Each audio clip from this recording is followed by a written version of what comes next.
Hello traders, Gary Wagner here.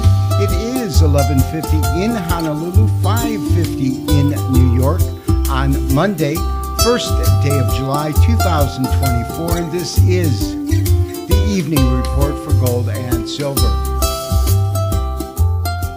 Gold had fractional declines today, giving up about 70 cents in New York trading. Trading has resumed in Australia, down an additional 60 cents, taking the most active August contract to $2,341.40.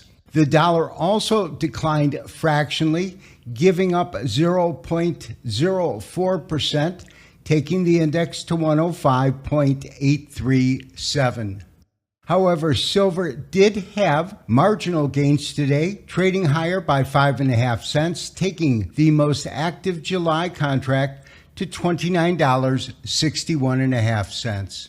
We can expect to see a decrease in volume due to the fact that it is a holiday week, and given the fact that we have multiple important economic events such as comments by Chairman Powell, the release of the FOMC minutes from last month, and Friday's jobs report, the thin volume could exaggerate the typical moves in reaction to those events. But whether or not those moves will be exaggerated enough to break out of gold's current narrow trading range will have to be determined as those events unfold.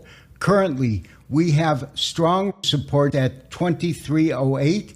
That is the series of lows that have come in recently, as well as major support at the century mark, $2,300 per ounce. In terms of resistance, that is sitting at 2350 down to 2341, with 2341 being the 21-day exponential moving average and 2350 being a combination of both the simple 50-day moving average and the 23.6% Fibonacci retracement at that price point. On Friday, we looked at a much longer-term review of price action since October and then focused on the most recent pattern that we can identify, a compression of range that is composed of a flat bottom, equal lows, along with a descending top, a series of lower highs. Therefore, if gold can effectively close above this resistance line that is currently fixed at around $2,350, I would expect the breakout to the upside to be exaggerated due to thinner volume, taking gold between 2370 and 2395. If gold does ascend to that value, we could see some resistance at 2400, the first all-time record high that was created in the middle of April. But traders, the direction that gold takes and the magnitude of that move will be predicated upon what Powell says tomorrow, coupled with the release of the minutes and then Friday's jobs report. It's difficult to address what Powell will say at tomorrow's international conference, but expectations for Friday's employment report are predicted to show an increase by 190,000 new jobs being added to payroll last month.